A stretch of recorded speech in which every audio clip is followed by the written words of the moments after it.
राम राम। याज्ञवल्क्य जी कहते हैं कि शिवजी के धनुष का टूटना सुनकर भृगुकुल रूपी कमल के सूर्य परशुराम जी आए। इन्हें देखकर सब राजा सकुचा गए। गोरे शरीर पर विभूति बड़ी फब रही है और विशाल ललाट पर त्रिपुंड विशेष शोभा दे रहा है। सिर पर जटा है, सुंदर मुख चंद्र क्रोध के कारण कुछ लाल हो गया है। भौहें टेढ़ी और आंखें क्रोध से लाल है। सुंदर यज्ञोपवीत धारण किए, माला पहने और मृग चर्म लिए, कमर में मुनियों का वल्कल वस्त्र और 2 तरकश बांधे हैं। हाथ में धनुष बाण और सुंदर कंधे पर फरसा धारण किए हैं। परशुराम जी का भयानक वेश देखकर सब राजा भय से व्याकुल हो उठ खड़े हुए और पिता सहित अपना नाम कह कर सब दंडवत प्रणाम करने लगे। फिर जनक जी ने आकर सिर नवाया और सीता जी को बुलाकर प्रणाम कराया। परशुराम जी ने सीता जी को आशीर्वाद दिया। सखियां हर्षित हुई और वे सयानी सखियां उनको अपनी मंडली में ले गई। फिर विश्वामित्र जी ने आकर उनसे मिले। उन्होंने दोनों भाइयों को उनके चरण कमलों पर गिराया। विश्वामित्र जी ने कहा, ये राम और लक्ष्मण राजा दशरथ के पुत्र हैं। जो उनकी जोड़ी देखकर परशुराम जी ने आशीर्वाद दिया। फिर सब देखकर जानते हुए भी अनजान की तरह जनक जी से पूछते हैं कि कहो, यह बड़ी भारी भीड़ कैसे है? उनके शरीर में क्रोध छा गया, जिस कारण सब राजा आए थे। राजा जनक ने वे सब समाचार कह सुनाए। जनक के वचन सुनकर परशुराम जी ने फिर कर दूसरी ओर देखा तो धनुष के टुकड़े पृथ्वी पर पड़े हुए दिखाई दिए। अत्यंत क्रोध में भरकर वे कठोर वचन बोले, रे मूर्ख जनक, बता ये धनुष किसने तोड़ा है? उसे शीघ्र दिखा, नहीं तो अरे मूढ़, आज मैं जहाँ तक तेरा राज्य है वहाँ तक की पृथ्वी उलट दूंगा। राजा को अत्यंत डर लगा, जिसके कारण वे उत्तर नहीं दे सके। यह देखकर कुटिल राजा मन में बड़े प्रसन्न हुए। देवता, मुनि, नाग और नगर के स्त्री पुरुष सभी सोच करने लगे, सबके हृदय में बड़ा भय है। सीता जी की माता मन में पछता रही है कि हाय, विधाता ने अब बनी बनाई बात बिगाड़ दी। परशुराम जी का स्वभाव सुनकर सीता जी को आधा क्षण भी कल्प के समान बीतने लगा। तब श्री रामचंद्र जी सब लोगों को भयभीत देखकर और सीता जी को डरी हुई जानकर बोले कि हे नाथ, शिवजी के धनुष को तोड़ने वाला आपका कोई एक दास हो ही होगा। क्या आज्ञा है? मुझसे क्यों नहीं कहते? यह सुनकर क्रोधी मुनि बोले, सेवक वह है जो सेवा का काम करे, शत्रु का काम करके तो लड़ाई ही करनी चाहिए। हे राम सुनो, जिसने शिवजी के धनुष को तोड़ा है वह सहस्त्र भाव के समान मेरा शत्रु है। वह इस समाज को छोड़कर अलग हो जाए, नहीं तो सभी राजा मारे जाएंगे। मुनि के वचन सुनकर लक्ष्मण जी मुस्कुराए और परशुराम जी का अपमान करते हुए बोले, हे गोसाएं, लड़कपन में हमने बहुत सी धनुइयाँ तोड़ी है, किंतु आपने ऐसा क्रोध कभी नहीं किया। इसी धनुष पर इतनी ममता किस कारण से है? यह सुनकर भृगुवंश की ध्वजा स्वरूप परशुराम जी कुपित होकर कहने लगे, अरे राजपुत्र, काल के वश होने से तुझे बोलने में कुछ भी होश नहीं है। सारे संसार में विख्यात शिवजी का यह धनुष क्या धनुई के समान है? लक्ष्मण जी ने हंसकर कहा, हे देव सुनिए, हमारे जान में तो सभी धनुष एक से ही हैं। पुराने धनुष के तोड़ने में क्या हानि लाभ? श्री रामचंद्र जी ने तो इसे नवीन के धोखे से देखा था, फिर यह तो छूते ही टूट गया। इसमें रघुनाथ जी का कोई दोष नहीं है। मुनि, आप बिना ही कारण किस लिए क्रोध करते हैं? परशुराम जी अपने फरसे की ओर देखकर बोले, अरे दुष्ट, तूने मेरा स्वभाव नहीं सुना। मैं तुझे बालक जानकर नहीं मारता हूँ। अरे मूर्ख, क्या तू मुझे निरा मुनि ही जानता है? मैं बाल ब्रह्मचारी और अत्यंत क्रोधी हूँ। क्षत्रिय कुल का शत्रु तो विश्व भर में विख्यात हूँ। अपनी भुजाओं के बल से मैंने पृथ्वी को राजाओं से रहित कर दिया और बहुत बार उसे ब्राह्मणों को दे डाला। हे राजकुमार, सहस्त्र भाव की भुजाओं को काटने वाले मेरे इस फरसे को देख। लक्ष्मण जी हंसकर कोमल वाणी से बोले, ओ मुनीश्वर, तो अपने को बड़ा भारी योद्धा समझते हैं, बार बार मुझे कुल्हाड़ी दिखाते हैं। भृगुवंशी समझकर और यज्ञोपवीत देखकर तो जो कुछ आपसे कहते हैं उसे मैं क्रोध को रोककर ही सह लेता हूँ। देवता, ब्राह्मण, भगवान के भक्त और गो, इन पर हमारे कुल में वीरता नहीं दिखाई जाती, क्योंकि इन्हें मारने से पाप लगता है और इनसे हार जाने पर अपकीर्ति होती है। यह सुनकर भृगुकुल वंशमणि परशुराम जी क्रोध के साथ गंभीर वाणी में बोले, हे विश्वामित्र, सुनो, यह बालक बड़ा ही कुबुद्धि और कुटिल है। काल के वश होकर यह अपने को कुल का घातक बन रहा है। यह सूर्यवंश रूपी पूर्ण चंद्र का कलंक है। यह बिल्कुल उदंड और मूर्ख और निडर है। अभी क्षण भर में यह काल का ग्रास हो जाएगा। मैं पुकार कर कह देता हूँ, फिर मुझे दोष नहीं है। यदि तुम इसे बचाना चाहते हो तो हमारा प्रताप, बल और क्रोध बतलाकर इसे मना कर दो। लक्ष्मण जी ने कहा, हे मुनि, आपका सुयश आपके रहते दूसरा कौन वर्णन कर सकता है। आपने अपने ही मुख से अपनी करनी अनेकों बार बहुत प्रकार से वर्णन की है। इतने पर भी संतोष न हुआ हो तो फिर कुछ कह डालिए। क्रोध रोककर असह्य दुख मत सहिए। शूरवीर तो युद्ध में करनी करते हैं कहकर अपने को नहीं जनाते। आप तो मानो काल को हाँक लगाकर बार बार उसे मेरे लिए बुलाते हैं। लक्ष्मण जी के कठोर वचन सुनते ही परशुराम जी ने अपने भयानक फरसे को सुधार कर हाथ में ले लिया और बोले, अब लोग मुझे दोष न दें। यह कड़वा बोलने वाला बालक मारे जाने ही योग्य है। इसे बालक देखकर मैंने बहुत बचाया, पर अब यह सचमुच मरने ही आ गया है। विश्वामित्र जी ने कहा, अपराध क्षमा कीजिए। बालकों के दोष और गुण को साधु लोग नहीं गिनते।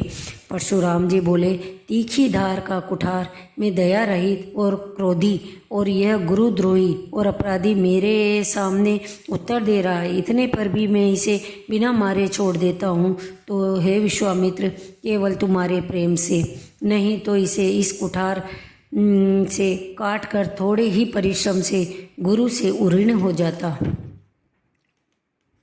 लक्ष्मण जी के उत्तर से जो आहुति के समान थे, परशुराम जी क्रोध रूपी अग्नि को बढ़ते देखकर रघुकुल के सूर्य श्री रामचंद्र जी जल के समान शांत करने वाले वचन बोले, हे नाथ, बालक पर कृपा कीजिए। इस सीधे और दूध मुँही बच्चे पर क्रोध न कीजिए। यदि यह प्रभु आपका कुछ भी प्रभाव जानता तो क्या यह बेसमझ की आपकी बराबरी करता। श्री रामचंद्र जी के वचन सुनकर वे कुछ ठंडे पड़े। इतने में लक्ष्मण जी कुछ कहकर फिर मुस्कुरा दिए। उनको हंसते देखकर परशुराम जी के नख से शिखा तक सारे शरीर में क्रोध छा गया। उन्होंने कहा, हे राम, तेरा भाई बड़ा पापी है। यह शरीर से गोरा पर हृदय का बड़ा काला है। यह विषमुख है, दूध मुआ नहीं, स्वभाव से ही टेढ़ा है, तेरा अनुसरण नहीं करता। यह नीच मुझे काल के समान दिखता है। हे मुनिराज, मैं आपका दास हूँ। अब क्रोध त्याग कर दया कीजिए। टूटा हुआ धनुष क्रोध करने से जुड़ नहीं जाएगा। खड़े खड़े पेड़ दुखने लगे होंगे, बैठ जाइए। यदि धनुष अत्यंत ही प्रिय हो तो कोई उपाय किया जाए और किसी बड़े कारीगर को बुलाकर जुड़वा दिया जाए। लक्ष्मण जी के बोलने से जनक जी डर जाते हैं और कहते हैं, बस चुप रहिए, अनुचित बोलना अच्छा नहीं है। जनकपुर के स्त्री पुरुष थर थर काँप रहे हैं और मन ही मन कह रहे हैं, ये छोटा कुमार बड़ा ही खोटा है। लक्ष्मण जी की निर्भय वाणी सुन सुनकर परशुराम जी शरीर से क्रोध भरता जा रहा है और आंखें लाल हो रही है, उनके बल की हानि हो रही है। तब श्री रामचंद्र जी पर एहसान जानकर परशुराम जी बोले, तेरा छोटा भाई समझकर मैं इसे बचा रहा हूँ। यह मन का मेला और शरीर का कैसा सुंदर है, जैसे विष के रस से भरा हुआ सोने का घड़ा। यह सुनकर लक्ष्मण जी फिर हंसे। तब श्री रामचंद्र जी ने तिरछी नज़र से उनकी ओर देखा, जिससे लक्ष्मण जी सकुचाकर विपरीत बोलना छोड़कर गुरु जी के पास चले गए। श्री रामचंद्र जी दोनों हाथ जोड़कर अत्यंत विनय के साथ कोमल और शीतल वाणी में बोले, हे नाथ सुनिए, आप तो स्वभाव से ही सुजाने, आप बालक के वचन पर कान न कीजिए। मुनि ने कहा, हे राम, क्रोध कैसे जाए, अब भी तेरा छोटा भाई टेढ़ा ही ताक रहा है ये। तब परशुराम जी हृदय में अत्यंत क्रोध भरकर श्री राम जी से बोले, अरे शठ, तू शिव जी का धनुष तोड़कर उल्टा हम ही को ज्ञान सिखाता है। तेरा भाई तेरी ही सम्मति से कटु वचन बोलता है। तू छल से हाथ जोड़कर विनय करता है, या तो युद्ध में मेरा संतोष कर, नहीं तो राम कहलाना छोड़ दे। अरे शिवद्रोही, छल त्याग कर मुझसे युद्ध कर, नहीं तो भाई सहित तुझे मार डालूंगा। इस प्रकार परशुराम जी कुठार उठाए बक रहे हैं और श्री राम जी से सिर झुकाए मन ही मन मुस्करा रहे हैं। श्री राम जी मन में कह रहे हैं कि दोष तो लक्ष्मण का और क्रोध मुझ पर करते हैं। कहीं कहीं सीधेपन में भी बड़ा दोष होता है। टेढ़ा जानकर सब लोग किसी की भी वंदना करते हैं। टेढ़े चंद्रमा को राहु भी नहीं ग्रसता। श्री रामचंद्र जी ने कहा, हे मुनीश्वर, क्रोध छोड़िए। आपके हाथ में कुठार है और मेरा यह सिर आगे है। जिस प्रकार आपका क्रोध जाए, हे स्वामी, वही कीजिए। मुझे अपना दास जानिए। आपको कुठार, बाण और धनुष धारण किए देखकर और वीर समझकर बालक को क्रोध आ गया। यदि आप मुनि की तरह आते तो हे स्वामी, बालक आपके चरणों की धूल सिर पर रखता। हे नाथ, हमारी और आपकी बराबरी कैसे? कहिए ना, कहाँ चरण और कहाँ मस्तक, कहाँ मेरा एकमात्र छोटा सा नाम और कहाँ आपका परशु सहित बड़ा नाम। हे देव, हमारे तो एक ही गुण धनुष है और आपके परम पवित्र 9 गुण हैं। हम तो सब प्रकार से आपसे हारे हैं। हे विप्र, हमारे अपराधों को क्षमा कीजिए। श्री रामचंद्र जी ने परशुराम जी को बार बार मुनि और विप्रवर कहा। तब भृगुपति कुपित होकर बोले कि तू भी अपने भाई के समान ही टेढ़ा है। तू मुझे निरा ब्राह्मण ही समझता है। मैं जैसा विप्र हूँ तुझे सुनाता हूँ। चतुरंगिनी सेना, सुंदर संविधाएँ हैं। बड़े बड़े राजा उसमें आकर बलि के पशु हुए हैं, जिनको मैंने इस पर्चे से काट कर बलि दिया है। ऐसे करोड़ों जप युक्त रण यज्ञ मैंने किए हैं। मेरा प्रभाव तुझे मालूम नहीं, इसी से तू ब्राह्मण के धोखे में मेरा निरादर करके बोल रहा है। धनुष तोड़ डाला, इससे तेरा घमंड बहुत बढ़ गया। ऐसा अहंकार है मानो संसार को जीत कर खड़ा है। श्री रामचंद्र जी ने कहा, हे मुनि, विचार कर तो बोलिए।